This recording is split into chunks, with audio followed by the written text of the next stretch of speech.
udo jupụtara ndị mmadụ afọ na Ichida n'oge ndị na-eje ụka na Ichida kampụs ime obodo Anọcha nọ wee merube mmemme n'ime mmemme ilote na ọgba n'afọ 50 nwa ha nwoke bụ Reverend Father Simon Azuka na wee lụba ọlụ n'ogige nke Chineke. Ka anyị soro Chukwuemeka Modili mbụ onye nọ ebe ahụ iwetara anyị ozi a n'ozuzu oke.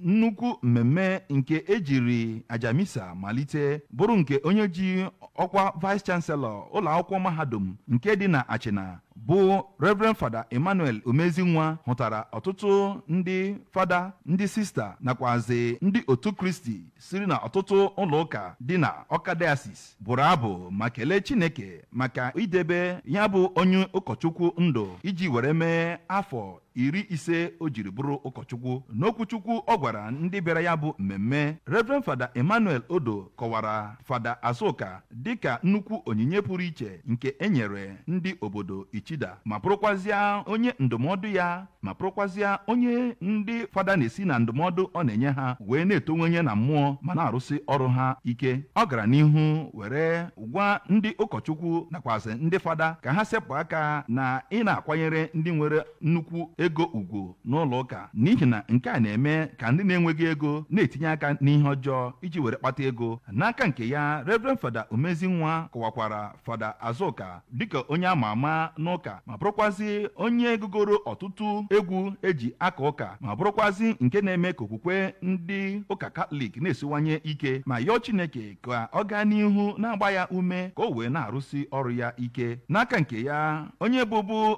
odeakwụkwọ nyegara aka chịbụrụ steeti a Maazị Willie Obianọ bụ Sir Willie Nwokoye kọwara na Father Azuka bụ ofu onye nnukwu ụkọchukwu n'ụlọ ụka Katọlik bụ onye nke ama ama, bụ onye nke ejiri ọtụtụ ukwe eji aka ụka wee mara. N'ozi ekele ndị Central Pastoral Council nke dị na Ichida ma bụrụkwazịa onye odeakwụkwọ ha kọpụtara ya bụ Maazị Chris Ekwochi mere ka amata na Father Azuka rụrụ ọrụ pụrụ iche n'ọtụtụ ụlọ ụka ebe o jere Chineke nakwazi ndị mmadụ ozi ma kelee Chineke maka iji ogologo ndụ were chọọ ya mma. N'okwu nke ya, ya bụ onye ụkọchukwu bụ onye nke na-eme emume ncheta 50 o ji bụrụ ụkọchukwu gosipụtara obi aṅụrị ya n'ebe Chineke nọ ma keleekwa Chineke maka inye ya ike, amamihe na ume o ji rugidere ya ọrụ ma ruo ihe dịka 50. Ọ kelekwara ndị niile na-agba ya ume n'ozi ọ na-ejere Chineke nakwazi ndị kwadoro ya na ya bụ emume o mere. A nọkwaziri na ya bụ mmemme bunye Father Azuka ọtụtụ ihe onyinye nke sitere n'aka ndị ụlọ ụka ebe ọ rụgoro ọrụ, ụmụnne ya nakwazi ndị ikwu na ibe ya. Site n'Ichida, abụ m Chukwuemeka Modili.